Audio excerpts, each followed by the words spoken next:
Hey there, guys, and welcome back to the Travis and Damian podcast, episode 182. You can listen to us on Spotify, Apple Podcasts, YouTube, and more. Today, we will talk about the Nintendo Directs, Horizon Hunters Gathering, Fallout Season 2, Wonder Man, and more. But as usual, we will begin with our recent activities, what we've been doing, the world of gaming, and one movie. But first up, we will start with me. I have been playing Resident Evil 4 Remake. I'm a little behind on my video schedule. I've been giving myself too much shit to do, but I am slowly working through this. I am, if I look at my recordings, I am 7 hours in. So I still have a bit of a ways to go. But I am in the castle now. I'm with Ashley. We got separated the first time and now we are reunited. But yeah, I mean, as someone who played the original 2005 version and now jumping into this one, I kind of knew what I was getting myself into just because I played bits and pieces of this with my girlfriend because she got stuck on certain things because she wanted to play on hardcore mode for whatever reason. But the control scheme is definitely a lot better. I will say that because when I do the shooting range stuff, I'm actually able to do it. Because in the original, I was just like, this shit is literally impossible with controller. I think maybe if I played it on PC, it would be a lot better. But at least with here, I could get like S ranks like pretty consistently. I did have to mess around with the sensitivity of the camera. But Resident Evil 4 definitely has that going for it. It also has a much better presentation, obviously. Looks phenomenal, extremely freaking good. The story. So obviously, you know, this is a remake. This is a well-beloved video game, Resident Evil game. Many people still consider this the best one in the series. So when they went back in to remake it and sort of retouch it up, people were obviously very scared. And they did not touch the story that much. They just moved certain things around to make it more sense, or as some call me Johnny put it in his review, just play it straight. Like there's not as much like goofy or silly things happening for the sake of them happening. Like when Ashley gets separated the first time, she kind of just like coughs blood and then runs away from Leon and then triggers like 20 booby traps and then she gets, you know, stuck inside the castle and you're like, well, shit, now I gotta fucking help her out. But in this one, the virus somehow takes control of her and then she, you know, threatens Leon's life and then the gate falls behind and then they separate like that. So there's a lot of stuff like that instance that makes the story feel a lot more cohesive, if I could say that. Also, Ashley as a character, she's like an actual character now. She's not just this damsel in distress just being annoying, be like, Leon, help me. You know, like she actually has a personality. She banters with him a little bit. She asks him, are you okay? You know, and, you know, makes jokes every now and then, but not in like a annoying way. She actually has a voice within the story a little bit, but it's not obviously overbearing. And that's good because when you are protecting her, it is also a lot easier. She doesn't have a health bar. She has like different, I guess, like stances that she'll take. Like if she takes too much damage, she'll just get knocked down and then you have to go over there and like pick her back up, or else one of the enemies takes her away or whatever. So it's definitely a lot easier protecting her and doing all of that stuff, because I know that was like the bane of a lot of people's existence, and that was one of my main worries going back into the original. I was like, oh shit, is this going to be like really bad? Like how bad is this section actually going to be? But so far so good. I didn't die as much this time around. I know the original I died like a pretty good chunk. The way that this game handles difficulty, I view, is that they just throw a fuck ton of enemies at you. Yeah. And the game does give you plenty of ammo, but I'm at the point now where I'm like, maybe I'm using like too much ammo because I have like maybe one clip in like every single gun that I have right now. So it is still like survival horror in that aspect, where you do have to maintain your resources and keep in mind in terms of what you have and what you don't have. But at the end of the day, this is still like a action game still, because there are 20,000 zombies headed your way. There's two ladies with fucking chainsaws running at you. And I was like, what is happening here? So, you know, it's still really, really, really great fun. I can't exactly say yet if you should play this one or the original. I'm still leaning a little bit towards the original because it does have that charm. And also I think playing games nowadays, like you are familiar with like the control scheme and like how the way the game is paced.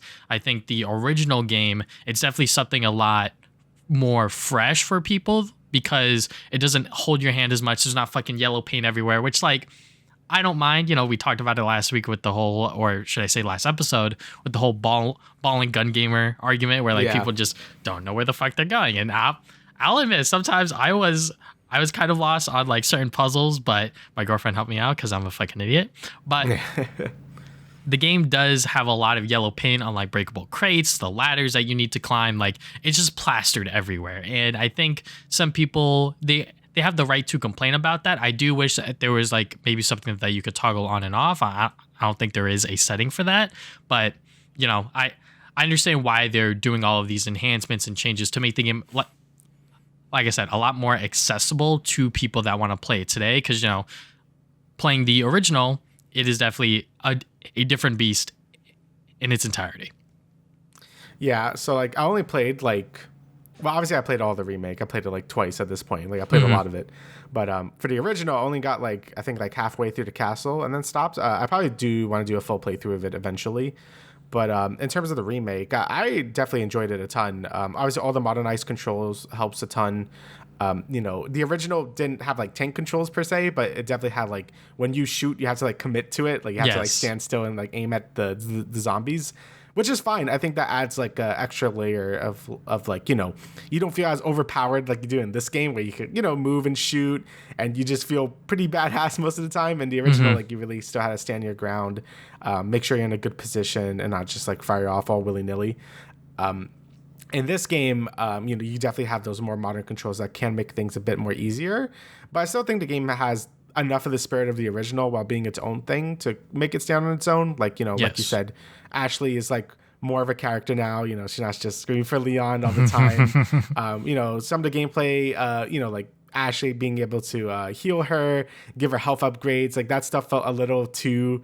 Like, you're never going to give her shit, right? Like, in the original, I always just give it to Leon anyway. So I feel like taking that away in the remake just made sense. And, you know, with yellow paint stuff, I'm always like, I think it's fine. I do think it probably is a bit too much at times in this game and most modern games where it's, like, plastered everywhere. But, you know, when I was playing RE7, which I'm going to talk about in a little bit, you know, yellow paint's still everywhere in that game, too. Like, it's not really a thing that ever went away. Yeah. And just as games became more photorealistic, it gets harder and harder to see, like, obvious gameplay like interactive gameplay elements you're supposed to go to. Yeah. So them putting the yellow paint is kind of like a band-aid to that fix, right? You know, with older games, it was easier to just tell what you had to interact with because, you know, things were like way simpler in terms of graphics. But nowadays, you know, things look a lot better. So it's a bit harder to like, oh, do I need to climb that ladder? Is that just a decoration? Like, what am I supposed to do here, right? So I'm always kind of like 50-50 on that argument. Like, I do agree, like, developers should probably find like smarter ways to like guide the player towards those interactions, but yellow paint it is, I guess. But but yeah, RE4 Remake I think is a great game. It's super fun. Like you said, you know, I think the original still stands on its own. Like I think like this game doesn't necessarily needed a remake. Something like RE5. Like I don't think that game like kind of like it doesn't need a remake per se, but I still think it's good. And I think the way Capcom went about it, like they didn't want to replace the original, just kind of make it more, you know, tailored to like modern audiences while like losing completely what RE4 was about. Like the game still has a sense of humor. Like, you know, Leon's still doing one-liners, you know, like that stuff isn't like completely gone, right? Yeah. So yeah, I think RE4 Remake is still a really great time and I highly recommend it. But yeah, definitely don't be afraid to also try the original since that game is very cheap on modern platforms as well. So I say give both a try. You know, both versions of the game, like you can't go wrong with it. RE4 is just a great time regardless. So yeah, and one thing that I noticed is that, you know, the knife got like a huge upgrade, but also it got nerfed in a sense because in the original, you would just knock zombies on the ground and then you just knife them consistently. Yeah. But with this one, the knife is breakable, but you can do stealth attacks, which is something that I was doing a lot when I was playing it in bits with my girlfriend. And then when I played the original, I was like, oh yeah, I can't do stealth. I was like, fuck, I guess I just have to run up to them and just start shooting. But I do like that you can use your knife to also parry and sort of use it as a defensive mechanism also, because, you know, at times I will get caught, you know, I ain't gonna front. There's certain times where a zombie will get on me and then I just got to use my knife real quick to get them off. And if it's like a kitchen knife, it's like a one-time use type of deal. But yeah, overall, so far, so good with Resident Evil 4 Remake. If you are scared of the tank controls or if you just want something that looks a lot more prettier, a lot more streamlined, the remake is definitely an option. But I think both games go for like $20 at most these days. So really just pick your poison. And anyways, you're going to have two cakes both ways. So yeah. And, you know, the games have a ton of content. So like the RE4 Remake has like a lot of things you can do in that game. So you're definitely getting your money's worth.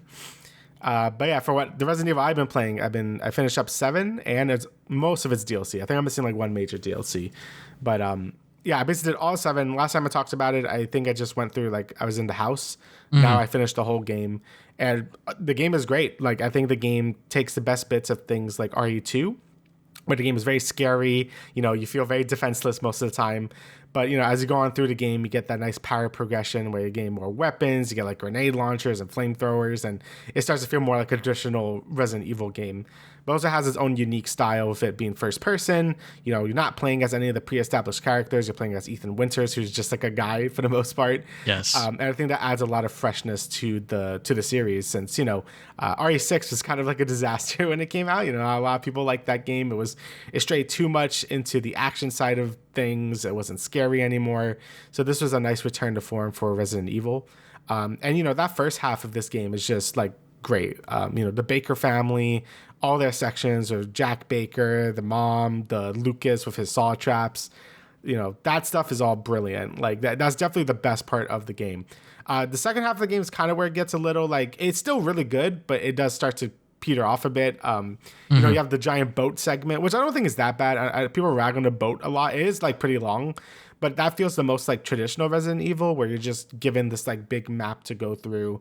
You know, gotta solve some puzzles, find out where to go, you know, collect your resources. I had fun in the boat, but it does get a bit much, and you know, there's nothing really threatening you at that point. Like, yeah, you have the monsters, but you know, you don't have like a stalker type enemy like with the Bakers in the first half. So you're kind of just going through this boat and just like getting through it, right? But I still found it fun. And then the last segment being the mines, like that part is just, you're just killing stuff, and it's not too long, but I could see why people think that's the weakest part of the game, because yeah, you're kind of just like killing a bunch of sludge monsters at that point. But still great. Like I think the whole game all around is a fantastic time, and it was such a great return to form for Resident Evil that we saw this huge boom in the series, you know, with the 2 remake, 3 remake, Resident Evil 8, which I just started. Hopefully I can finish it by next podcast. We'll see. And all those games are great too. So it's really cool to see the sort of revival of Resident Evil come from this game, because you can see a lot of DNA from this game to the other future Resident Evil games, you know, all started with this one. And then with the DLCs, I thought those are a bunch of fun too. You know, you got like a bunch of like mini game sort of stuff. So you have one where it's like a horde mode type deal. That's kind of fun. You have like an escape room type thing that's like really cool. It's honestly like really tricky to figure out what you have to do to escape this like one room. That was really fun and unique. Then you have one where you're playing like blackjack with a bunch of fucked up rules. And then you get to the more story-based DLCs, like the Chris DLC. That was fun. Yeah, I mean, that one plays like pretty much like a more traditional Resident Evil. You play as Chris Redfield, so you have a bunch of guns. You can fucking punch the monsters right in the face. That's a ton of fun. And I'm missing one more of the major ones where I think you play as Zoe, I believe. So I didn't get through that as well. But for the most part, you know, if you pick up the Resident Evil 7 Gold Edition, that is like a lot of content right there. I think the base game is not too long. The thing's like 9-ish hours, maybe less than that. But with all the DLCs, that like doubles your playtime, right? And, you know, if you want to get all the collectibles, that adds even more. So there's a ton of things to do. This game also goes on sale like all the time. Yes. So yeah, definitely worth picking up if you're like trying to get into Resident Evil. I'll probably say this or RE2 Remake are probably like the two best ones if you want to like jump into these more modern Resident Evil games, because both of them are like, they really sell what this series is supposed to be about, being like scary, but you also got enough things to protect yourself towards the later bits of the game, right? Yeah. So yeah, RE7, really good game. I'm excited to play through 8, and hopefully I'll beat that before RE9 comes out. So yeah. And the only other thing I did was watch Iron Lung. So this is Markiplier's movie based on the indie game of Iron Lung. So I never played the game myself. I did see playthroughs of it. I think I saw like Jerma and some other streamers when it came out like quite a while ago at this point. I know it was a cool little indie game. It was only like 40-ish minutes long. Basically, we're just like in this submarine in this like blood ocean, and you don't really know why you're there. But you know, as the game progresses, you kind of learn that you're not the only one in this blood ocean. You find like this giant fish monster, and then like the game ends, right? And then you have like a bunch of lore. So Markiplier apparently really liked that game and decided to make a whole movie about it. And I thought it was pretty good. I do think it's a bit too long. Like it's like 2 hours. I feel like it could have been like an hour and 30 minutes. I feel like the middle of the movie definitely drags, and I get the point. Like the whole movie is supposed to feel like you're in, his name is Simon in the movie, you're in Simon's POV the whole time. So you're supposed to feel like you're going crazy being stuck in this submarine this whole time and this like blood oceans like fucking with your head, right? And towards the middle of the movie, I think they kind of like drag that on a bit too much, where it's like, you know, he has to like find out where he's going, so he has to make like a map, and things just do feel a bit too drawn out. I'm just like, okay, we could like speed this up a little bit. But besides that, I'm honestly like very impressed what he was able to do with such a like a small budget, you know, relative to like other movies, right? I believe it's only like $3 million he had to make this movie, or something like that. And you know, the idea of making it with this game makes so much sense because, you know, it's only in one set, right? It's only in like in the Iron Lung itself, like the submarine. So they were able to make this set look super good for like the budget it had. Like the submarine looked great. All the blood effects looked really good. It took all the elements from the game. So in the game, you can't really like see out the porthole or whatever because it's fucking blood. So you had like take a picture with this like X-ray camera. They had that in the movie, which was cool. And you know, it really was just Markiplier the whole time. Like he was basically the sole actor besides like people talking to him in like the intercom, but he really was for like 95% of the movie. He was like the only person on screen. And you know, that's some like balls for someone that doesn't really act to like be on the screen for that long in a movie that's meant to be more like psychological. I think he did a pretty good job. There's some points where he does feel like YouTuber man a little bit, but like for the most part, I think he did a pretty decent job most of the time. Like, yeah, he's not going to be perfect. He's not like a A-list actor, but I think you know, he was passionate about this project and he was able to really show that throughout this whole movie. I commend him for that. And, you know, the movie's just really mindfucky. It's not really, like, scary or anything. It's more of, like, a thriller. You're not really supposed to know what's going on. It's supposed to be all fucked up. You know, we don't know why things are happening. You're supposed to just kind of, like, take it and, like, just think of it how you will by the end of the movie. And I think it does that pretty well. You know, I can see some people being like, this is confusing. It makes no fucking sense. But I feel like most horror movies like that anyway. So it's whatever. So yeah, I thought it was pretty good. I really do like the effects. There are only some effects that kind of look a little off when it get a little too crazy, but that doesn't really happen too often. Most of the time it's pretty grounded. So yeah, I thought it was a pretty decent movie. I don't think it's like a 9 out of 10 or whatever. I don't think it's like a 10 out of 10 movie, but it was pretty good for what it was. And but if you had to put a number, if I had to put a number, maybe like a 7, but like it's like a good 7. Like, you know, it's not like, you know, I've seen for what he had, I think this was like done really well. I don't really know how else he would do it. So I think he did a good job. I thought it was pretty good. I'm wondering if he is going to continue doing like movies based on like indie games. That would be kind of cool. I don't know if it's like a one-time thing for him, but it was really cool to see this like passion project that he seemed to be like really into for the past few years, like became such a hit. I mean, it made like a ton of money in the theaters. Even when I watched it, there was like quite a few people in the theater too, like watching it. So I'm like, oh, okay, that's cool. So yeah, pretty good movie. I enjoyed it. Definitely could be slow, but it was a good time. So yeah. Yeah, I mean, just glancing at the Wikipedia page, like you said, $3 million budget. He wrote it, directed it, and he also edited the film and starred in it. Like it is an insane production to have a lot of him and his sort of work ethic and him as a character and personality just go all in on it. That's great. And the movie already made, according to Wikipedia right now, like 34 mil. That's a lot. That is a fuck ton for a movie of this size, especially. So I definitely have to get my ass to the theater and see this hopefully before it leaves. It is still playing, which I'm pretty surprised about because I feel like movies like this and, you know, some that are bigger or even slightly smaller just leave theaters like after a week. So I'm happy to see it still play, and I definitely have to make the trip over. Alrighty. So we got Fallout Season 2. Yep. As the non-Fallout person once again. So we got the last 2 episodes, episodes 7 and 8. I think overall these 2 episodes were good, great, honestly.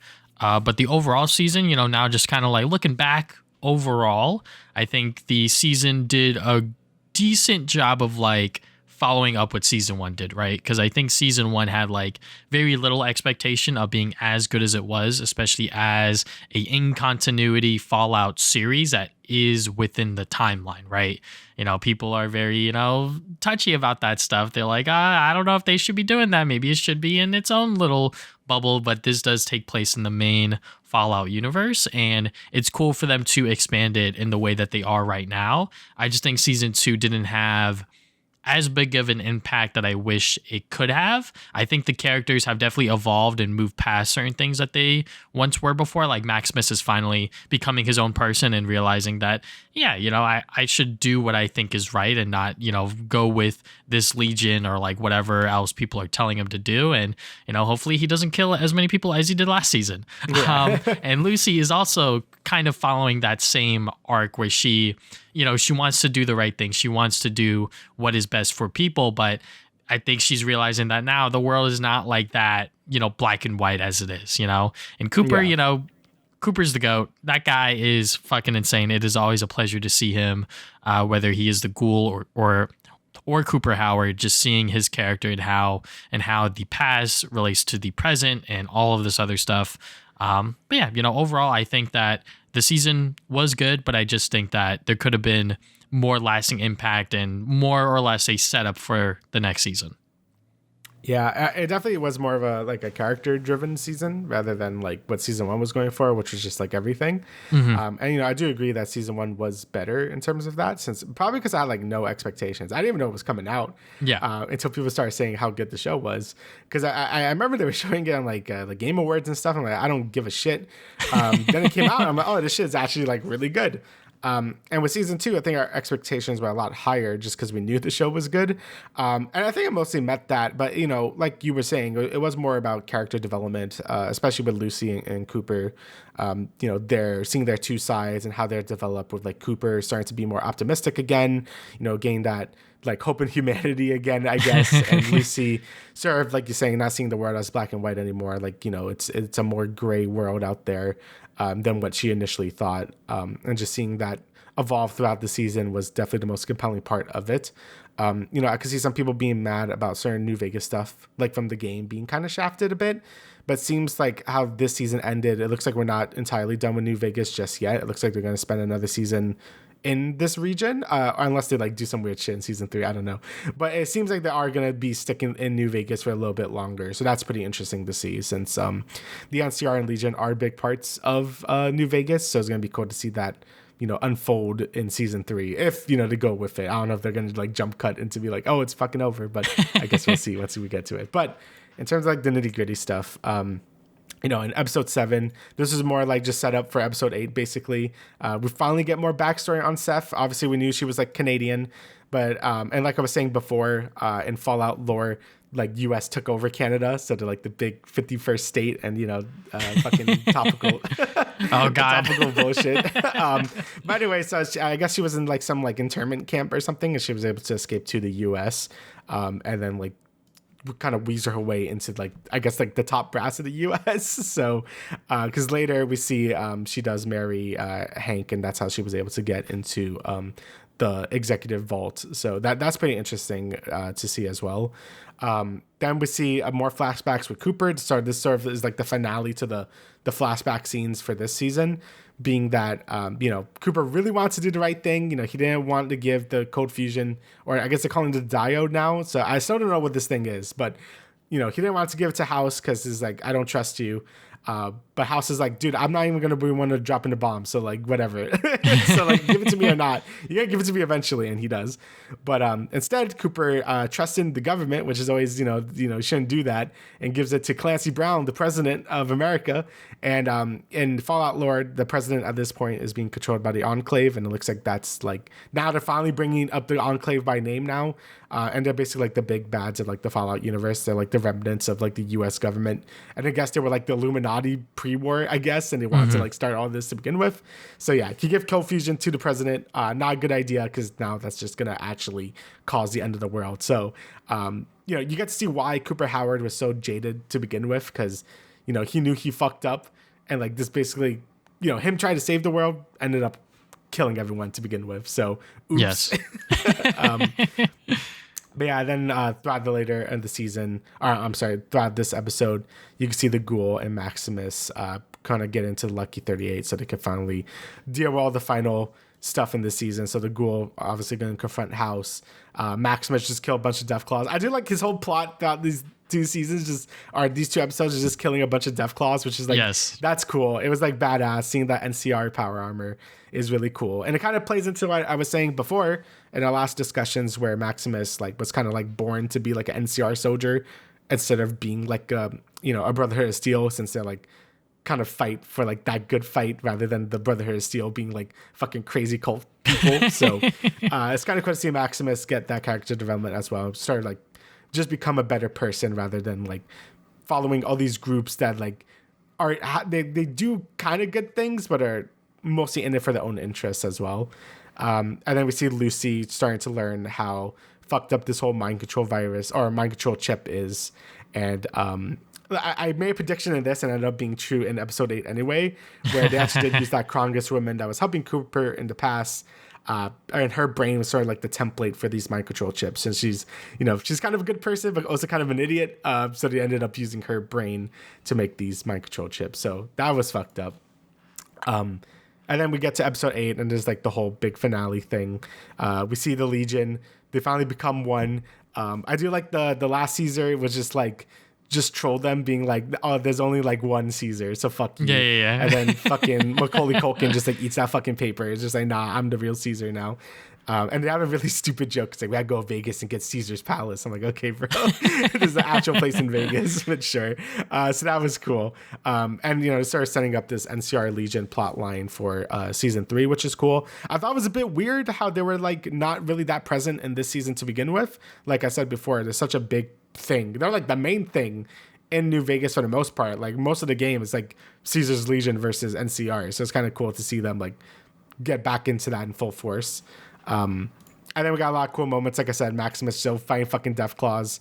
And then like all the NCR reinforcements come in. That were like a really cool. What I like about this show is it doesn't really like force a lot of fan service down your throat. But when it does, is really neat. I think that's like sort of the main complaints I see about this show is, oh, there's not enough fan service. Like there's not like all the places in New Vegas were dead by the time they got there, or why they're not doing this, why they're not doing that. But the show is supposed to be like, I don't even know how many years in the future this is after New Vegas. I think like maybe 10 some years in the future. So it wouldn't make sense for things to be exactly the way they were. And I like that they take risk, like, New Vegas itself being kind of desolated or certain groups just being wiped out. Because it makes sense. The Fallout universe is very volatile and things just gotta happen. Like the world isn't stable. But when it does have some fan servicing moments is great. Like that shot of the NCR soldier shooting that sniper was like right from the trailers from New Vegas itself. I'm like, yeah, that's good. It's a little cheesy, but whatever. I fucking liked it. So yeah, they come in and help Maximus. It's like, if you know, you know. Yeah, basically, if you know, you know, and I think that's pretty neat as well. And then we get the last bits of like the Seth storyline as well, being that she wanted that box because it was an Enclave sort of like Pip-Boy. So she was able to send a distress call to the Enclave base that like, hey, initiate phase 2. I don't know what the fuck that means, but they're initiating phase 2 of the plan. So we're gonna see what that means, I guess, in season 3. And it was cool to see the Enclave base with like the little eye robots everywhere. So that was cool to see as well. And then with the Ghoul, we get the end of his stuff. Everything's all ending now. So the Ghoul goes to Mr. House. He gets trolled that his family actually wasn't in this vault, but right when he was about to be like, oh, this shit sucks ass, he finds a thing that they were in Colorado this whole time. So now he's going off to Colorado, and this is like kind of where the plot points, I guess, are gonna like split now. So I guess like Lucy and Maximus are gonna be together in season 3, and the Ghoul is gonna fuck off to like Colorado to like probably find his family and probably deal with the Enclave stuff, I would imagine. That's kind of like my guess of like how they're gonna do season 3 is Lucy and Maximus dealing with the NCR and Legion shit, and the Ghoul still finding his family and then dealing with the Enclave shit. So it's gonna be interesting to see like how to deal with that. I don't really know how much more they could like stretch out Cooper's past though. Like I feel like we're up to like the point where it's like almost all of it is like solved at this point. The only thing I don't know is how because he gets arrested at the end of his flashbacks. I don't know how he got out of jail when the bombs dropped, and I don't know how he like his daughter, like he was with his daughter and like put her somewhere, so he probably should know like where she was gonna be at that point, but I don't know. I guess we'll see in season 3. And so the last bit for Lucy's storyline is that she doesn't kill Hank, but Hank basically like fucking kills himself. I guess he had like his own mind control chip on his neck or whatever. Yeah. So he presses the button, makes himself brain dead, and now he's just kind of there. And basically, like, I guess his storyline is done now, and that's where Maximus and Lucy finally meet again. So, with all that being said, I'm very excited for season 3. This seemed like I said, they're going to do like the NCR Legion storyline plus the Enclave storyline as well. So honestly, it'll be a good time for them to re-release Fallout 3 and New Vegas together because those are two, like, the Legion NCR shit is very New Vegas coded and the Enclave is very Fallout 3 coded. So put them together. There you go. You got the perfect recipe for people to be like, I should play Fallout 3 in New Vegas. So very interested to see that as well. And then, like, sort of the last bit, I didn't even know there was a post-credit scene, but apparently there was. I went back to see it. Basically, the Brotherhood of Steel still fighting the Civil War. And then Quintus pulls out the fucking blueprints for Liberty Prime, which is just a giant fucking mech. So that's really cool. So it's going to be cool to see, like, Liberty Prime in, like, live action glory. That's going to be really neat to see. So, yeah, there's still, like, a lot of plot points being set up. Looks really good. Really excited for that. And I guess we'll see how season 3 goes. But like you said, it's a very character-driven season, and it seems like the next season is going to be a lot more sort of like moving the plot forward with the Enclave and with the Brotherhood of Steel, NCR Legion. So they got a lot of good plot points left still in there. So really excited to see when season 3 comes out, and I still thought it was overall a really good season. So yeah. There's nothing wrong with the show investing into its characters, right? Because this is a television show, so they don't have to necessarily continuously move the plot forward, unlike with movies, because, you know, if the plot doesn't move forward within a movie, then it feels not necessarily pointless, but not what moviegoers are necessarily expecting, especially if it is like a big franchise like the MCU, the DCU, etc. But, you know, it's fine for it to be a character-driven season. It's just that I was expecting a little bit more for me personally. But yeah, you know, I love that Maximus literally was just like killing all these fucking Deathclaws, you know. The one thing that like the one thing that I will complain about the show is that the CGI isn't the best, but I will say when like there's practical stuff going on, like the suits and like the sets, like all of that stuff looks fucking phenomenal. It's just when the CGI Deathclaws are walking around, I'm like, all right, you know, it's like that kind of looks like a PS4 model, but I will try to look away from that. But yeah, you know, speaking of Fallout 3 and New Vegas, I literally recently just bought these at Retro Island Gaming because my girlfriend Emma, who literally every single Wednesday and Tuesday was like 9 o'clock, we're fucking there. We are watching Fallout. I was like, all right, guess we're not doing anything else. She was like, you need to play the Fallout games now. I was like, all right. So I did buy them on PS3. New Vegas Ultimate Edition, because it has all of the DLC, is fucking expensive. But I sniped it at Retro Island Gaming before they noticed. So thank you, Elliot. But yeah, I'm excited to see where the plot goes from here. And maybe I will get into more Fallout stuff by the time season 3 comes out. But yeah, I have no idea what they're going to do with the ghoul, especially like you said, with the whole, with his wife and kid. I honestly expected them to not be in there because I'm like, no fucking shot. They're still in there. Yeah. Like, no way.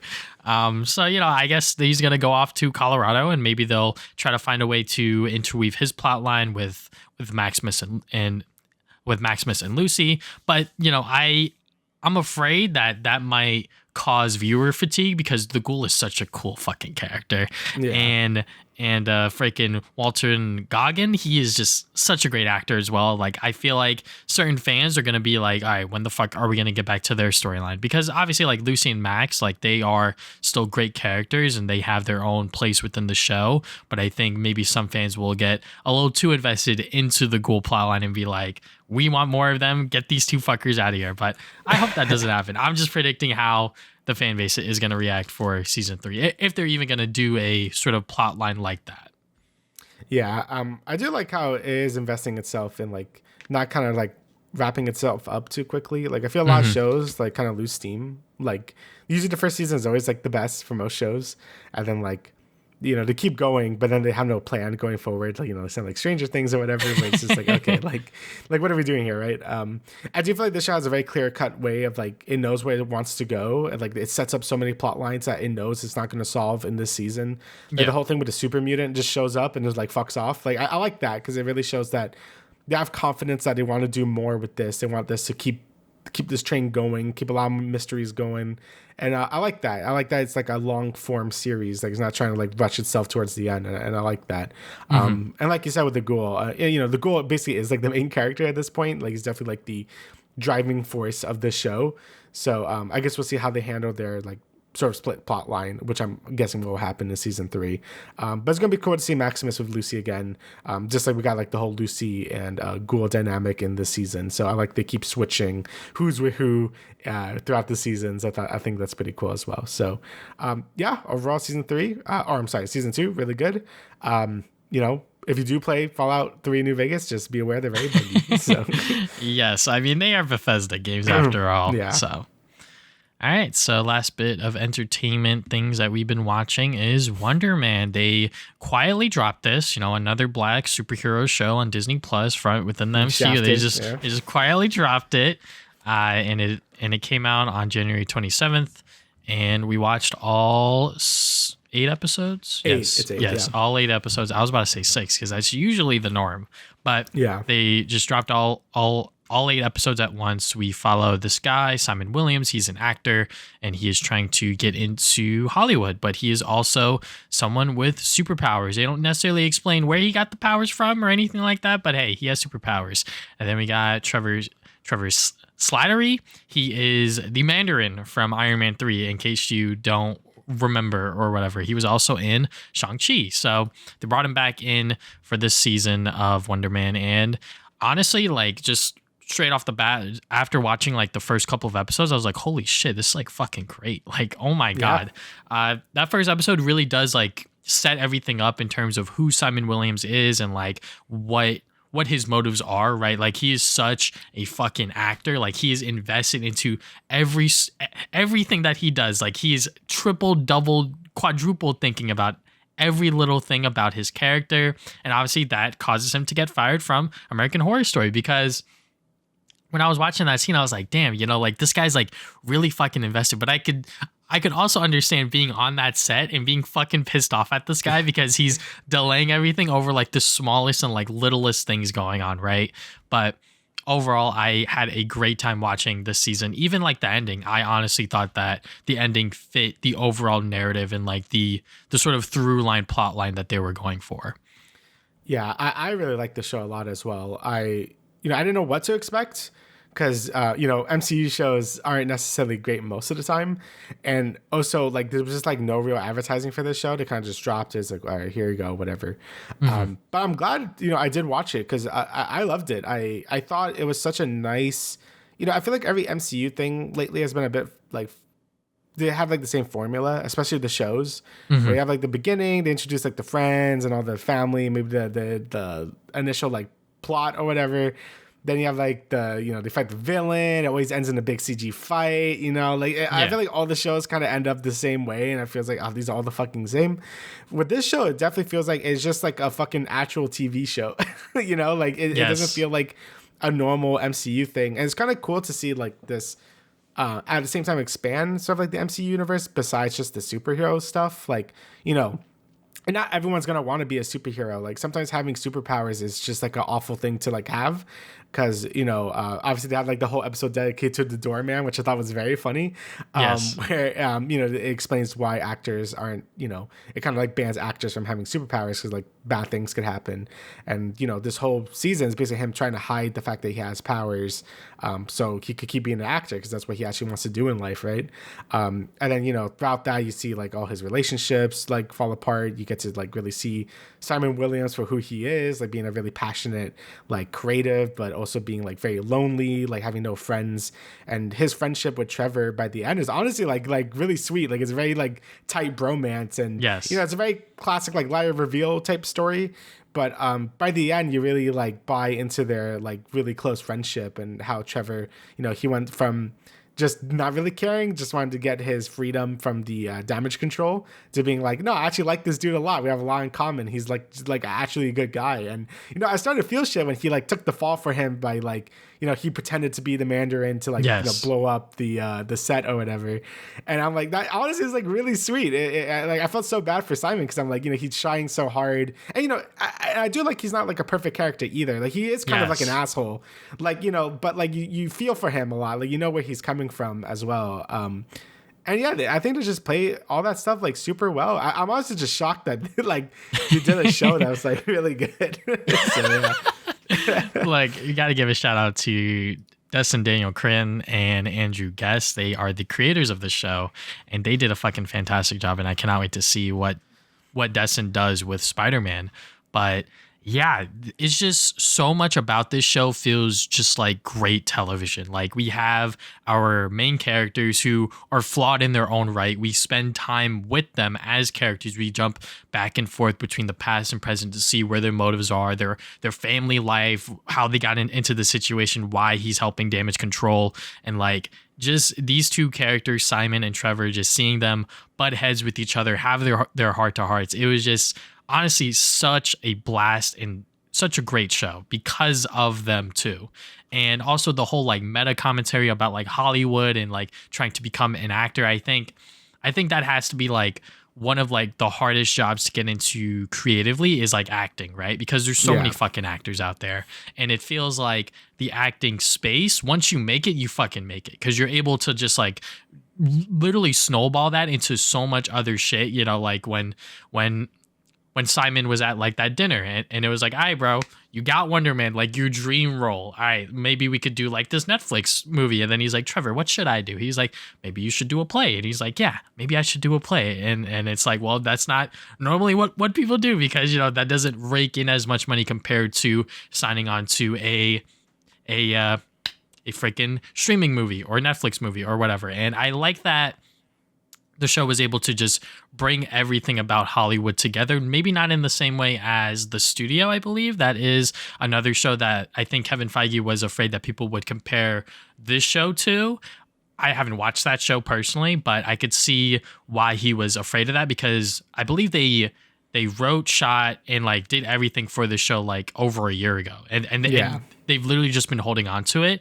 And I'm glad that they released it, because, now that Marvel is moving it into a different direction with their TV shows, this is like legit like the last thing from that old era of like MCU shows where, they're kind of just making them as they went. Now they have like a clear cut plan in terms of like making them street level and not as much like, high budget CGI stuff, which like this show doesn't have it like at all. I think like the first fight scene or like the first action thing we get is I think episode 5 or some shit when he like beats those thugs up. When he beats up those guys that are about to kill Trevor, and he's like, well, shit, that's like the only thing that he had to do. But that's like the first big action thing that happens in the show. And before then, I was like locked in. I was fucking captivated. The Doorman episode especially, like I was very intrigued to see what they would do within this like bottleneck episode of just explaining the Doorman and why it is dangerous to have, or sort of why it is illegal to have superpowers in Hollywood. I was like, okay, yeah, like I think that episode, some people will like maybe outsider looking in could view that and maybe hear that and be like, that sounds like a fucking wasted episode. But the episode itself is so intriguing and so interesting because DeMar Davis didn't want to be a fucking actor, but he just got these powers, and then, he became an actor because of them, and it all just snowballed out of control from there. But yeah, man, like this show and this series is like everything that I would have wanted from previous MCU shows, whether they had the sort of superhero hook or not. I just think that making great television is obviously very, very hard, but I like that they brought literally anything that they brought into the show, it came back. Like the girlfriend breaking up within episode 1, just to like insult to injury of him getting fired, but also just to show that like he's not that great with relationships and like friendships and all of that stuff. So yeah, like everything about the show was very thought out, and you could tell that they had like a fucking board of like all 8 episodes. They're like, all right, where do we put this? Where do we put that? It reminds me of like Spectacular Spider-Man, right? Like where they legit planned this shit out ahead of time, so when they bring things back, it makes sense. Yeah, I just I do hope that Marvel continues like with this sort of level of TV shows, because like, I don't need every TV show to be like this bombastic thing, or like they want to make into like just a mini Marvel movie, or I guess like a more expanded Marvel movie for the most part, because it just feels like it's just too much. I feel things like this, like a more drama series or something that's like more comedic, because it's pretty funny at times as well. Not too much heavy on the budget. It's just mostly on the characters and writing, with some of the sprinkle in of the MCU universe. I think that works super well.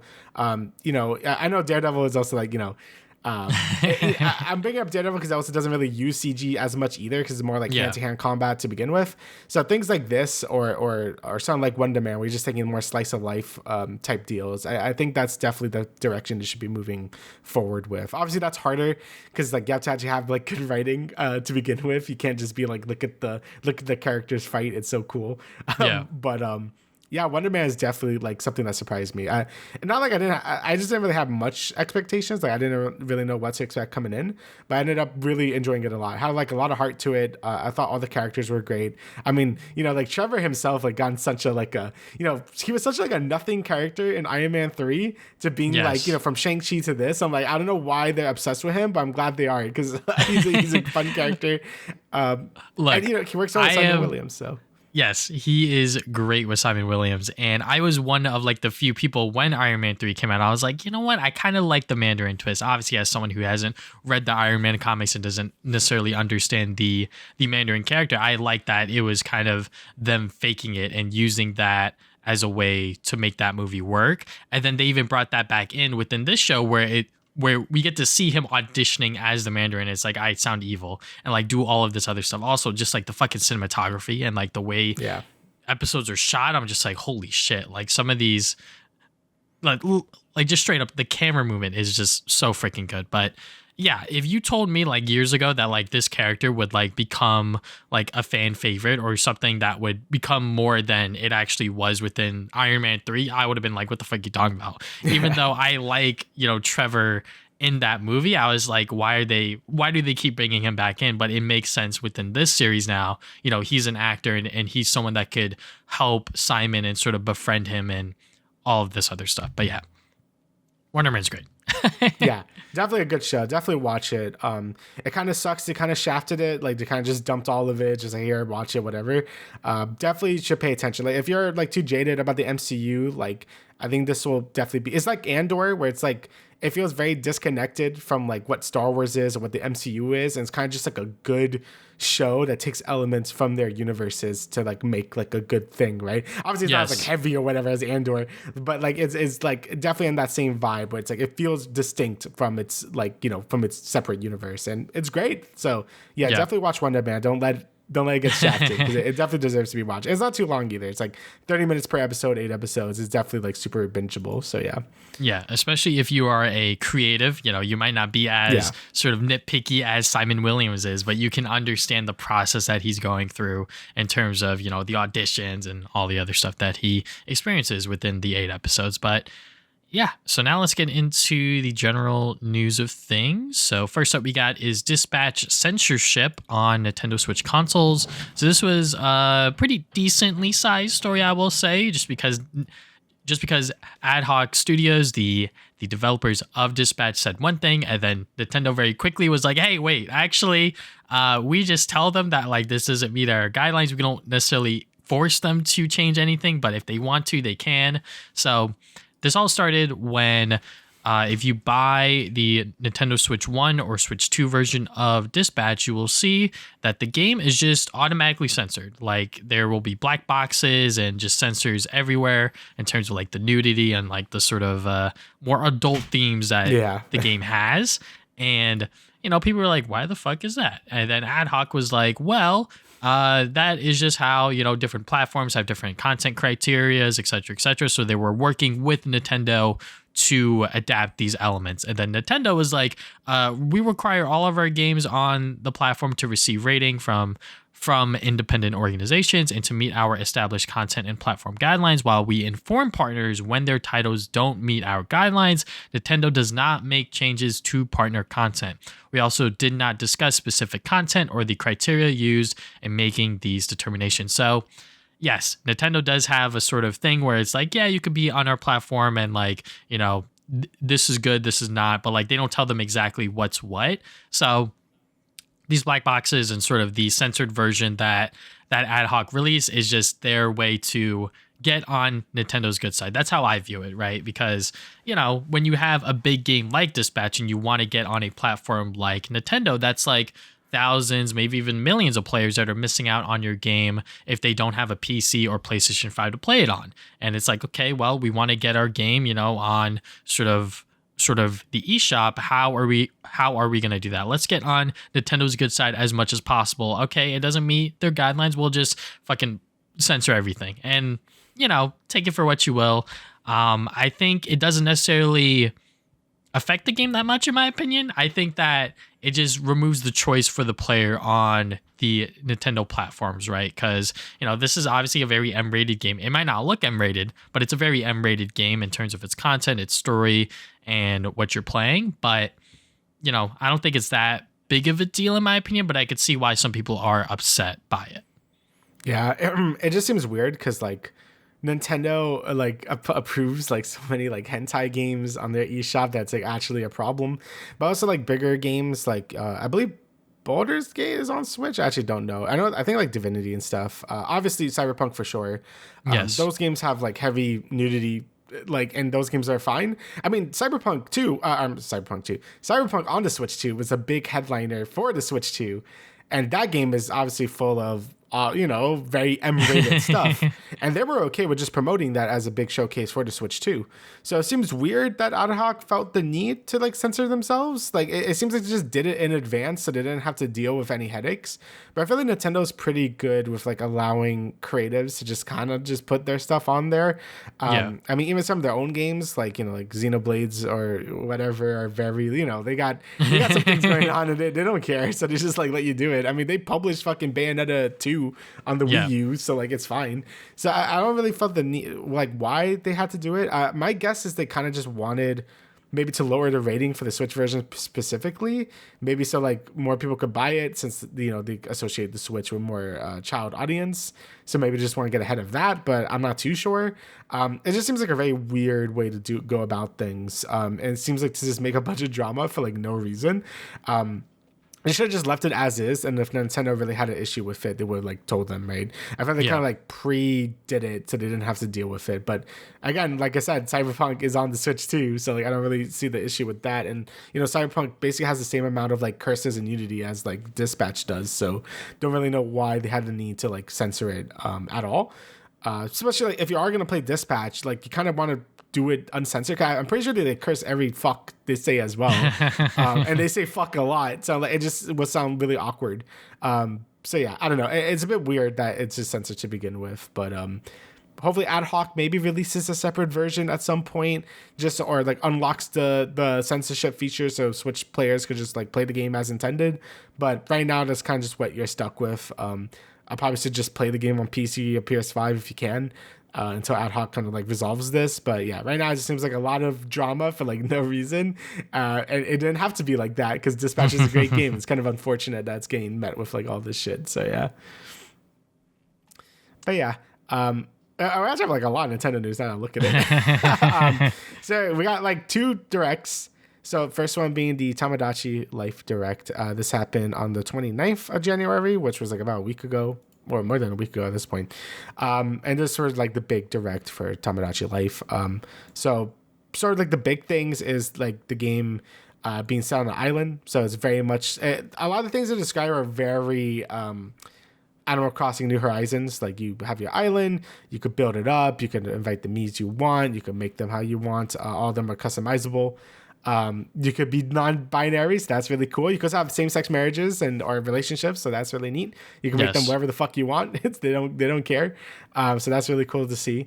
And yeah, besides that, it seems like the same Tomodachi Life that was on the 3DS, just on a bigger scale, and you have more customizability. You could like really arrange how your houses look, how your plots of land look. You could totally make your island into something crazy, like a whole like 8-bit Mario if you fucking wanted to. So you could do some crazy stuff with it. You know, Nintendo has been really big on the customizability lately. Like they're really into like just giving you a sandbox and letting you play around with it. It seems like this game's kind of going that same route as like Animal Crossing was going for. And yeah, I mean, it looks cool. The real big downside is I saw that you can't download Miis or anything, which is really stupid. Hopefully they let you do that at some point, or maybe you could like get a friend code so you could download Miis, because I'm not gonna make Miis. I'm not gonna do that shit. So it would have been cool to like maybe have like some Mii downloader so you could like download a bunch of cool Miis. Like, I mean, the fucking Wii had that back in like 2007. Like, come on. Yeah. And you know, the Miis are kind of like the main point of this game. Is meant to be like, hey, you're supposed to like get the Miis you want, living on this island, having these stupid relationships or whatever. So not being able to like just easily have that accessible if you're not creative is kind of annoying. But yeah, besides that, the game looks fun. It's just about what you expect. It's basically like a more Simsy version of Animal Crossing, if that's a way to describe Tomodachi Life, or at least this iteration of it. Yeah, Tomodachi Life is now fully becoming Nintendo's version of The Sims, where you can literally do anything and everything on this island to your heart's content. And yeah, I mean, it looks great. I think that if you are looking to play Tomodachi Life, whether it was on the original 3DS or this new one, this one is definitely going to be like the most complete package, because that 3DS version is very expensive on the resale market, but this one is going to be a lot more accessible. It's going to be $60 and it's going to come out on April 16th, which is pretty soon. But yeah, I'm probably going to buy it because my girlfriend wants to play it. She's a big Sims enjoyer, so I want to see what Nintendo's version of this does. It does suck that you can't like download other people's Miis, because, you know, millions of people are going to fucking download the Charlie Kirk one and fucking make them non-binary and do all this other crazy shit. Crazy statement. Look, you know, non-binary genders available and same-sex marriages within Tomodachi Life. I mean, it's fine. It's cool. People that were playing this game were most likely LGBTQ plus anyways. And to those that are upset about it, you were probably never going to buy this game anyway. So suck a dick. So you control the buttons you press. Like you yes, just make them you do control the buttons you press. So if you don't like it, just don't fucking click it. But yeah, you know, it's cool that they like have prompts that you could like have the Miis like talk to about, like, I think they use like monster trucks or some shit or whatever. Yeah. So yeah, literally this is Nintendo's version of The Sims. So if that is something up your alley, definitely pick it up. It is going to be available on the original Nintendo Switch. So if you have a Switch 2, you'll probably be just fine as well. Speaking of Nintendo, we got more. They dropped a partner showcase a few days ago. I didn't watch this live, but it was a whole bunch of third-party games, obviously, because that is what a partner showcase is. They ended it off with a bunch of Bethesda announcements. This one was catching my eye a lot because people were talking about the whole game keycard thing. Bethesda said, fuck that. Here's a code in a box, which is even crazier. So going back in time with that, yeah. So yeah, Fallout 4 Anniversary Edition that's coming out February 24th. Indiana Jones and the Great Circle May 12th, and then Elder Scrolls 4 Oblivion Remastered sometime later this year. Fallout and Elder Scrolls, there are going to be codes in a box, which is very ass backwards, while Indiana Jones will have the full game on the cartridge. So I don't know why they're not doing game key cards for Fallout and Elder Scrolls. I know there's like a whole discussion and, you know, sort of thing about game key cards. I mean, like fucking PS5 games are fucking game key cards because you have to download the game anyways. But the best part about it is that you have ownership of the product. So if you need the fast cash, or if you want to get rid of it, let a friend borrow it, whatever, you can do that. You have the ability to do that. It's just that with game key cards, it looks fucking ugly with like the whole thing at the bottom that says game key card. And a lot of games that do it, they can fit the game on the cartridge if they really wanted to, but they don't want to pay the extra Nintendo bucks for it for whatever reason. So Bethesda said, you know what, screw it with Fallout and Elder Scrolls. Those games are way too big. We're just going to download code. And that is just insane. Like, you might as well not even sell those games physically, honestly, because it just seems really redundant and stupid when Nintendo went out of their way to give third-party developers that option to have the game keycard to allow consumers and like give us that freedom to sell it and do what they want with it in the future. So, but you know what? It is nice to have Indiana Jones fully on their cartridge. Yeah, that's really cool. I'll give it to probably Machine Games for like really pushing for that instead of Bethesda. It also sucks because like Fallout 4 like looks like shit on Switch too, which I don't know how that's possible. Like Fallout 4 is like an 11-year-old game at this point. I don't know what we're doing here, but very very weird decision to make it a code in a box instead of like a game key card when it's like they made that specific solution to make it so developers didn't have to do the key in the fucking box anymore. Yeah. But whatever. Bethesda gonna do what Bethesda does. I mean, it's cool. You can play these on Switch. I mean, these games are probably fun to play on Switch, so you can pick it up and play it, whatever. But you know, for most Bethesda games, I probably would suggest just playing them on PC at that point because you know you can like mod any of the issues away. So, but yeah, cool to see them coming to Switch. I'm surprised Starfield didn't make an appearance here either. Probably we are gonna get a Starfield port at some point. You know, I don't really see a lot of people begging for a Starfield port to begin with, but I'm just surprised it's not here. That might be the Bethesda lost child situation. They might just try to sweep that one under the rug. We'll see, though. Yeah. Because there have been talks about, like, that game coming to PS5 and, like, that shit. I don't know. Yeah, I think it is coming to PS5, but yeah, not a lot of people give a shit about Starfield, and I can't really blame them. But besides that, it's mostly just ports. I thought this Direct was kind of mid, to be honest. Like, Orbitals looks really good. They show more gameplay of that. Really excited to play that. We'll probably end up playing it together and talk about it in the podcast. Yeah. Yeah, there was some other cool stuff, like the Hollow Knight Switch 2 edition. That's really cool. I think they added, like, obviously, like, bumped up the resolution, the frame rates. I think there's some more extra stuff they added. So that's really cool. That got shadow dropped. I believe it's just for free if you own the game on Switch or Evi. So that's really neat. The Bomberman collection, this is like an actual new thing. Yes. So like we only got Super Bomberman in America, like the first game, but there was like fucking 8 of them apparently, and now they're released everywhere in this collection. So that's neat. I'm not really a big fan of like classic Bomberman unless it's like a multiplayer setting. I mostly like the N64 GameCube like Bomberman games when they're like more 3D platformy. But it's cool that this collection exists for people that want to like experience more Bomberman stuff. And besides that, just more ports like the FF7 Rebirth port. That one's cool because they're adding like a cheat mode, and that is coming to PS5, so I can get the platinum because the platinum in that game is a pain in the ass. And I already did 100 hours worth of work in that game, but the arena challenges are a pain in the ass. So with that, I could just cheat my way to get it. So whatever, fuck you. But yeah, RE9, we get more of that. And then Scott Pilgrim, they showed more gameplay of that. And I believe that the release date got leaked beforehand, but now we actually know it's coming out March 3rd, which is very soon. Very excited for that. But yeah, besides that, it was a very like mediocre Direct. It was just things we already knew about. There was like maybe like 3 new games in there, but like yeah, it was pretty like yeah. This is on Switch too. Very cool. And I don't really say I'm a big defender on Directs because I think people are very harsh on them a lot of the time.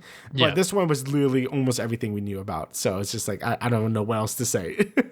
Yeah, literally the only thing that was super exciting and was brand new was Super Bomberman Collection.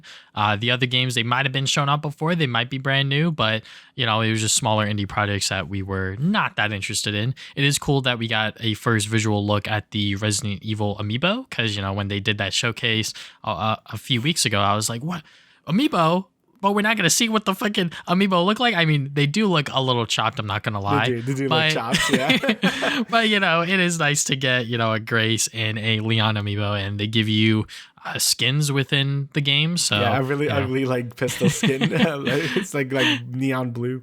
If you're going to get it on Switch too, you are going to get some character pistol skins if you get those amiibo. But I honestly might get the amiibos. So it'd be kind of cool to have amiibo. Hey, look, Resident Evil merch, you know, that shit goes for good resales, and those are probably not going to be in print for a long time. But yeah, Scott Pilgrim getting a official release date of March 3rd. That is pretty soon. That is very, very exciting. It is great to see, you know, another beat 'em up game. You know, I feel like we always get one of those every single year, and to get it this early, you know, is pretty cool, especially one that is Scott Pilgrim themed, a full-on sequel to the original. I think it was like, what, 2010 video game? You know, it's been so long since we've gotten another Scott Pilgrim adventure, and it is gonna. You know, it's been so long. It's been so long. Look, man, you know, we're getting fucking old, but yeah, you know, I don't really have a opinion on the partner showcase. I didn't really watch it live, but that Bomberman collection definitely stood out to me, and I will pick it up physically when it comes out in August. So that is going to be a while. yeah, it's out now, I think. Yeah, digitally. So if you want to play it now, you can. But yeah, physically, it'll be August. So quarter there's the option, but it sucks. Yeah, wait so long. Yes. Alrighty. then out of fucking nowhere, Sony decided to release their new Horizon games. This is Horizon's Hunters Gathering. So this was like literally right after the partner direct. And this is a live service Horizon game made by Guerrilla. So this is made by the main developers of Horizon. And this is sort of like the next big game. Jason Schreider did a thing being like, Horizon 3 is nowhere even close to being complete. Like, this is basically the next big game they're working on. So if you were excited for Horizon 3, you're going to have to wait till the PS6 probably. So unfortunate. But yeah, so this game is a live service Horizon game, and the thing that immediately jumps out to mind is the art style. It's very stylized compared to what Horizon usually is, which is more of a photorealistic series like every other Sony thing. This goes for a more stylized approach. You could pick your heroes, and it's not a PvP game, it is a PvE game. So you are going through I believe like dungeons, like you go through the cauldrons that were in Horizon, so you do like little dungeon things. I think it has another mode where it's kind of like Night Rain, where I think I had a bunch of machines, but like there's like a circle coming in. So kind of like what Elden Ring Night Rain does as well, where it's like a PvE battle royale, I guess, if you want to call it that. Honestly, like my opinion on this is it honestly looks kind of fun. Like I'm more open to PvE live service games because I'm more into that to begin with. And I feel like they're not as like popular, or they're not made as often because they're a lot more work to, because you got like script bosses and like it's just more work to make PvE content rather than PvP content, right? When a new live service PvP game comes out, I'm just like, bro, there's so many of them. Like, I don't give a shit. Like, I don't care about High Guard. I didn't even talk about High Guard. I thought that game was really mid. I don't really like it very much. But like I just don't care because they just come out so often. With PvE live service games, though, I do tend to look a bit more at it just because I like PvE content, and I definitely like see what bosses it could add, and I think there's just more exciting stuff you can add with PvE stuff. And it looks cool. You can fight like, all these like monster or all the machines from Horizon just in a more team setting. And I don't even hate the art style. Like, I actually think the game does look really nice visually. I just don't know why it's Horizon, right? Like, yes. I was talking to Travis about this before the podcast. They're really trying to push Horizon as this like this kid friendly IP when it really isn't. Like, it is more of like a teen rated thing, so kids can play it, obviously.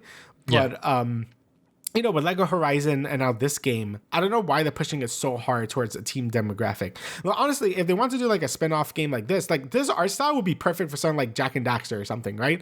Like the squash and stretch, like all like crazy moves going everywhere. Like, that'd be cool, right? You could be like a bunch of metalhead hunters fighting a bunch of metalheads or some shit. I don't fucking know.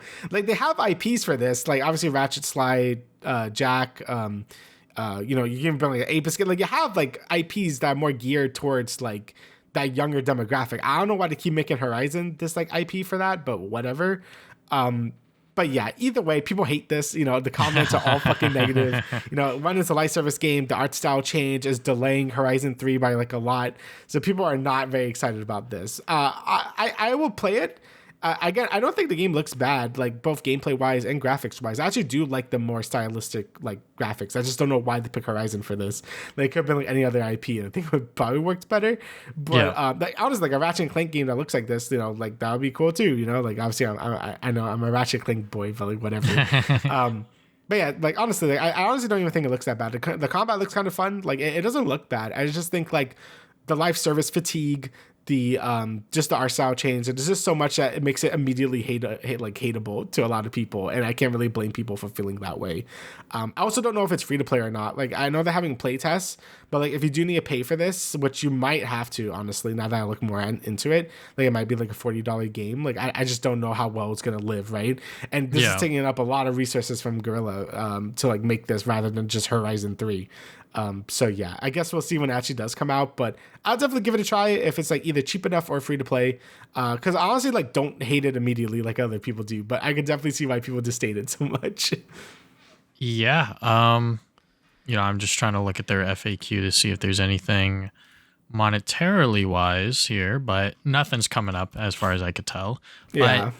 But yeah, I mean, Horizon as PlayStation's IP, this is like, the series has more spin-offs than like any other main party Sony thing, like whether it is God of War or anything else. Like, they have so many different Horizon games, and I feel like Horizon is like the least popular of like the mainline PlayStation Studios titles. Like, I think people are more excited about like another Astrobot game than they would be for Horizon 3, to be honest. Like maybe I'm fucking spewing bullshit here, but I don't see a lot of Horizon fans like in the streets on social media, Horizon reminds me a lot of like Avatar, like the blue people Avatar, Mm-hmm. where I feel like a lot of people have played it and a lot of people have bought the games, but like no one talks about it too much. like people aren't like really standing it that much.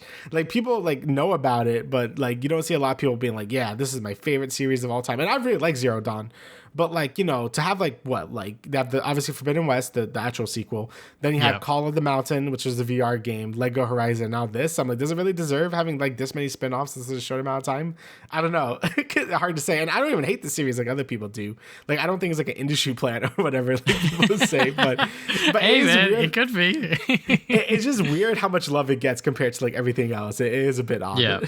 It is crazy to see how much love Horizon gets when, PlayStation has all of these other IPs. And obviously, this is Guerrilla doing their things and they have to get through Sony and all of this other stuff to get approval for all of these spinoffs. And somehow Sony's like, yeah, give us more fucking Horizon for whatever reason. Just looking at this, when this was first announced, I was at work and I was like, you know what? This sounds pretty cool. Like a Horizon multiplayer co-op game. I really like the sound of that. And, I just watched the trailer, on 2x speed, mind you. But, the art style is fine. I think it's something that we've seen before time and time again with this sort of stylized, like animation look. And, did it really have to need a new art style? Probably, just to like maintain its like live servicey stuff. Because if they just brought in the Horizon engine with like all of like the photorealistic graphics and all of that other stuff, it probably it won't be sustainable. Yeah, it probably would chug and not be as proficient on PS5 and PC respectively. So sure, make a new art style. Does it have to be a live service game? Maybe not. Maybe they could have just had this be like, a nice tactical co-op thing, and people play, people pay like $30 for it or whatever. It might be free to play. We don't know exactly. I think if it is free to play, more people will be willing to buy into it, just to like play it, try it out, because obviously any co-op game that's free to play, it's like, yeah, sure, fuck it, why not? Let's try it out. We did that with High Guard. I played like maybe an hour and a half of it. I definitely want to play more, but there's definitely room for improvement with that game, and I don't know how long that game's gonna last. But when it comes to PlayStation and their multiplayer games, I'm always excited for them because they don't really do that often. And the fact that they canceled a huge slate of them, a few years ago at this point, it's like, all right, now we're like getting, I guess, trinkets of it, like little other side projects that they've been working on. And if it delays the main projects that people are really excited about, because, PlayStation have really built up their brand as the single player story driven console, right? Like people love Horizon, Zero Dawn, Forbidden West. People love the new gen God of War games, the Spider-Man games, etc. Like those games are the console sellers. That's the reason why a lot of people buy the PlayStation 5 is because of those exclusives. And the fact that we're getting all of these multiplayer games and we're kind of seeing the effect that these games are having, whether they are now officially announced or that they were previously canceled, it's like it's affecting PlayStation's bag in a sense because they are not producing games as fast as they should be. Because, last year, outside of Ghost of Yode, I honestly don't know what else they really had on the docket, to be honest. And for this year, I think it's Sorrows, and then I don't know what else, Wolverine. honestly. Wolverine. Okay. Wolverine at the end of this year, somewhere in between there. I think it's rumored for Q3. We'll see about that. But outside of those two games, it's like, what else does PlayStation have? And like those two games, one's a roguelite action shooter and then the other one is a typical action adventure game. It's like that doesn't really spread across a lot of genres, like when people think back to like the PS1 and like PS2 era, PlayStation were in their bag. They were fucking grinding for that shit because they had to make a name for themselves in the games industry. And now it's like they have made it. And now we have this Horizon Hunters Gathering game, which, like I said, it doesn't look bad, but this isn't something that I think people were necessarily clamoring for. And even for like the Horizon IP, it's like, I don't know, like a single soul within like my friend group, whether it's, my close friends at work or whoever that's like fucking raving about Horizon, bro. I see people more excited about other games like fucking Black Myth Wukong than like this shit. Cause it's like, it's not a industry plant per se, but I think it's a really well made action adventure open world game. But it doesn't go beyond that, where people are in love with the characters, in love with the world, and for it to get as many spin-offs as it has is like kind of staggering and kind of crazy. But like I said, I will try it out. I will play it, whether it is free to play or not. I will try it out just because I think that this is another interesting experiment from PlayStation's multiplayer library. Yeah, I mean, at least it's like taking an existing IP and like doing something with it, I guess. Like, I think I do prefer that over. Like, I know it sounds weird. Like, to like a new IP, and new IPs are cool, but like when they're like super generic, like Concord, like who gives a shit, right? Like at that point, you might as well just take an existing IP and do something with it. That was originally the plan, but a lot of these studios it was just taking too many resources. Like Insomniac didn't want to support like a whole Spider-Man thing or whatever, and Naughty Dog didn't want to do factions because it was taking up too much time and resources from them to make Intergalactic. So they just didn't do it. And I guess Guerrilla is like, we can do it. So now we're at this game. So I guess we'll see how it goes. Like you said, I don't really know a lot of people clamoring for like a Horizon, like much of anything. Again, I really like Zero Dawn, but like, the series does feel like it's kind of game fatiguing itself. And it's been like not even like 10 years since the series has been a thing. And it feels like really oversaturated. So we'll see when it comes out. I'll try it. I'll give it a shot and see how I feel. But yeah, it sucks that we're not going to get Horizon 3 for quite a while because of this game, but it is what it is. Yeah. Moving on to some entertainment news, we got Daredevil Born Again Season 2 trailer. So obviously I was over the fucking moon over this one. This trailer leaked a while ago, and they kind of just dropped the same exact one, because I know with the first season trailer, that was obviously floating around online for a bit, and then they cut it up a little bit differently. So when they put it up on the internet, fans that saw the other trailer could see a little bit of new footage. But this is literally a cut to cut what the trailer that they showed at New York Comic Con this past year, and I think the first time that they showed it. So yeah, I mean, it's a fine trailer. We get to see little bits and snippets of what Matt Murdock's gonna do, what Kingpin's gonna do. We get to see Jessica Jones finally. Yep. And yeah, I mean, I am just so excited for this season. It honestly hasn't even hit me yet that we're getting another season of Daredevil just a year after the first one. I can't believe it's been a year since Born Again season 1. But yeah, I mean, I'm so super excited for this, just because we are getting one vision with one team in terms of what they want to do with the Daredevil characters. Because the first season, it was a hodgepodge of a mess. There were definitely some good moments in there, like I think the White Tiger stuff is still like a very shining point within the pre-overhaul stuff, but obviously the post-overhaul team had a much better understanding of the Daredevil character and what people wanted from the show and this cast. So yeah, I am excited to see what they do with season 2. I still have no idea exactly what the trajectory is going to be. My best guess is that at the end, Matt Murdock's going to end up in jail. Somehow he's going to end up in jail, and then that'll maybe lead into some other stuff that they're doing within the street level aspect of the MCU. Yeah, I thought the show was really good. And, it really, like you said, it makes me excited because this is like, we're finally seeing this team as like doing the thing they want to do, right? They don't have to work around all this pre-filmed footage. They don't have to work around another script. Like, this is their story now. And, the episodes that they did in the first season that was entirely them were the best episodes of that season.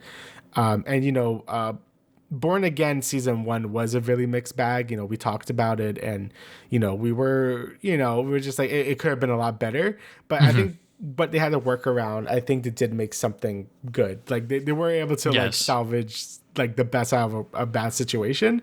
So now that this season is fully theirs, I'm really excited to see what they pull out. And just seeing this trailer really gives me hope for that too. Like, I thought it was a great trailer. We're seeing all this crazy shit happening. Jessica Jones shows up. That's really cool to see. So yeah, we'll see how it goes. And after watching the first original 3 seasons of Daredevil, I became such a super fan. Like season 3 in particular, I'm like, this is like the greatest fucking show I've ever watched in my life. So going from that to Born Again season 1 was a bit of a step down. So I'm hoping this goes back up to like that full Netflix quality that we had with the original series. So yeah, very excited for this. It's gonna be cool to see maybe how this sort of like maybe ties in with Brand New Day as well, since if they want to do like, with Spider-Man, I'm excited to see with stuff like that. But I guess we'll see. I'm just happy. I would just be happy to just get a solid ass storyline with Daredevil and all this crazy stuff happening with Fisk, with Bullseye, Jessica Jones. Got so many moving parts now. I'm very excited to see where it goes. So yeah, we'll see, and see my boy Foggy in a flashback probably. So that dream is dead. I've given up on the Foggy. You don't think he's alive? I mean, honestly, I don't think he's alive either. No, but they could pull a fast one. I don't fucking know. It's comic book movies and comic book shows and whatnot, so they could do anything. But yeah, just looking at this trailer again, it's gonna be a blast. I cannot wait to see what this team does under one single vision.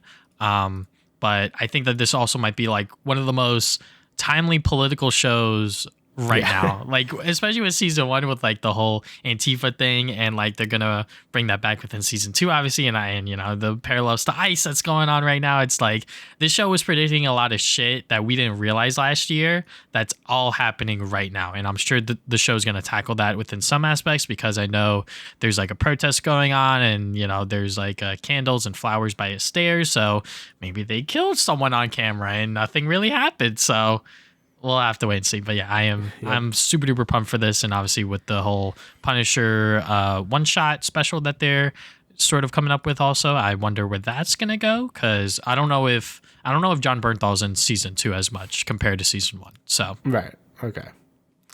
Well, I guess we'll see when that comes out in March 24th, I believe it comes out. So yes, and it's gonna be weekly episodes. I don't know what time exactly. It's probably gonna be 9:00 still, hopefully. But yeah. Alrighty, so our last bit of news is a Baldur's Gate TV series is going to be continuing Baldur's Gate 3 story. So it's going to be continuing on with their characters and what they've been getting up to after the game has ended. Is in the works at HBO. It's going to be from the Last of Us co-creator, Craig Mazin. And, Craig Mazin. Mazin, there you go. And Hasbro. So sort of the big controversy with this one is the Larian wasn't informed about this. So Larian is the people that made Baldur's Gate 3, and they were not informed of this. They had no say in this. They have no writers working on this. This is entirely Hasbro, since Hasbro owns the rights to Baldur's Gate. So, Larian doesn't really get a say whether they get to continue it or not. And Larian was very upfront about them not wanting to do a Baldur's Gate 4. So I guess Hasbro was just like, fine, we'll just fucking do something ourselves then, because they want to keep that momentum going with how many people loved Baldur's Gate to begin with, especially the third game. So yeah, all that stuff isn't super great. Also, just continuing a story that probably doesn't need to be continued also isn't great. It probably would have been a better idea just to make like new characters at that point, instead of like trying to use the pre-existing characters from Baldur's Gate 3. It just seems like very easy to be like, hey, like here's the characters you like, go watch the fucking show, right?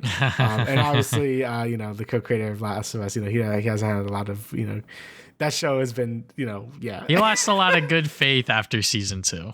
Yeah, because season 2 wasn't entirely like super great. So all these things seemed like a recipe for a disaster to not be super great. But it's cool to see people that want to continue seeing their favorite characters from Baldur's Gate 3 sort of continue on. I don't know what the fuck they're going to do or how you're going to really adapt that, since, doing a story about games that are like really player choice driven is hard. I mean, like Fallout is one of the few that I've seen that like, has done it pretty well, because it does focus on entirely new characters and it sets it farther in the timeline, so it doesn't really matter too much. I don't know how this game is going to continue it, since there's many options the player could take with these characters, and like you can like kill them, you can not kill them, you can do certain quests with them, so I'm just assuming they're just going to go with the good ending for all of them, but we'll see. But yeah, it just seems like a recipe for disaster. I know the Larian writers was just like, this seems like a really bad idea, and it probably is. So yeah. As a non-Baldur's Gate 3 enjoyer, but as a victim of The Last of Us Season 2, I think someone made a joke about like, well, the worst thing that could happen to your franchise is to have it be live action adapted with Craig Mazin at the helm. And I was like, fuck, man. Like Last of Us Season 2 was definitely a misstep. It was definitely not good. It kind of assassinated Ellie's character, and it fast-tracked her storyline within a single season, when honestly I felt like that there could have been a lot more done with her character. But that's just the route that they took. And it was, that product was not maybe what Neil Druckmann wanted, that he completely stepped away from the show. And, now we're going to get season 3 without Neil Druckmann. So we'll have to wait and see where that goes. But, Baldur's Gate 3, the fact that the writers and like Larian weren't even, sort of in the loops about this is very telling about just like Hasbro trying to make money, right? Like they're just trying to use the Baldur's Gate 3 name to make a quick buck. And it does have HBO behind it, so there's going to be production value there. I just don't know where the writing and where the story's going to go because, with Craig Mazin at the helm, I'm not sure how much he knows about the Baldur's Gate lore and like the story and all that other stuff because I don't know jack shit. And I think when it came to The Last of Us, he didn't know much about it either. All he knew was that like, yeah, this is like a really good game and like Neil Druckmann's helping me. So like they kind of like work together with that. And I think with season 2, it was more of his hand in it and sort of how he interpreted the second game and what changes he made and all of that other stuff. And like Druckmann was still there, but it wasn't as much of his hands on with it outside of the Joel and Ellie flashback episode. So yeah, obviously Baldur's Gate 3 fans are going to be very worried and very concerned in terms of how this product will come out. But hey, you know what? It could be good. I'll play devil's advocate here. But like I said, it does seem like a very sort of money greedy move from Hasbro to just be like, yeah, we're just going to make this HBO show because we want more out of the Baldur's Gate IP. And I don't know if this is correct or not, Damian. You could correct me, but I heard about the fact that Hasbro might have wanted Larian to do DLC for Baldur's Gate, and they were like, nah, we ain't doing that. Yeah, so they wanted them to do a lot of things. Like after Baldur's Gate 3 did super well, they're like, you should make a 4th game. They're like, no, all right, DLC, nah. It's like, okay. so Larian just wants to do the one game, like they really like Baldur's Gate, and then move on to Divinity, which is like their own series. So yeah, it like sucks for Hasbro, but that's just kind of how it goes. And it also sucks for Larian, but they also aren't the owner of the IP, so they really don't have much of a say to begin with. Still sucks it didn't like consult them at all, but yeah. Yeah, it is. It's going to be a very interesting product when it does come out. And like when that first trailer drops, that will be a very key sign of like, is this show actually going to be good or not? Yeah, I wonder if HBO is kind of like hoping this is like the next Game of Thrones or something. Like they really want it to be like the next like high fantasy, like oh, this is it. This is going to be our big money maker again. Yeah. But I feel like using pre-established characters is a really awful idea. Like they should have just made it like, it would have been fine if this was just like a Baldur's Gate like thing in that universe, but like it was using like entirely new characters or settings or whatever, that would have been fine. But I think them wanting to continue the story of Baldur's Gate 3 is like such a bad idea. So yeah, so I guess we'll see how it goes. Also, if you couldn't get Last of Us right, I don't know how he's gonna get Baldur's Gate right when there's like so many more moving parts and crazy lore and so many things. So like I don't even fucking understand half of the shit. So yeah, good luck with that. So look, just skimming through the Deadline article. I didn't fucking read it before we did the show, but I see that Craig Mazin said that after putting nearly 1,000 hours into the incredible world of Baldur's Gate 3, it has been a dream come true to continue the story that Larian and Wizards of the Coast created. I am a devoted fan of D&D, the brilliant way that Sven Vinken and his gifted team adapted. I can't wait to help bring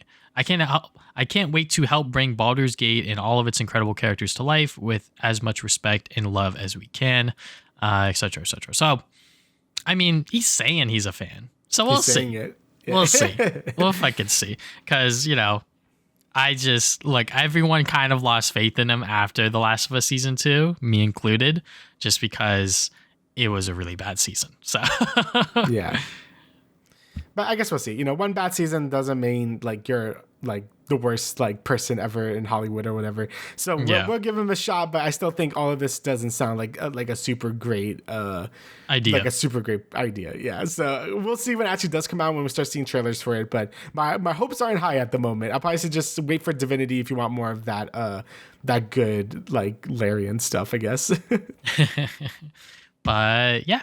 Is there anything else you'd like to add, Damian? Nope, that's about everything. All right, so thank you guys for listening to the Travis and Damian podcast, episode 182. We will see you guys 2 weeks from now with another episode. Later.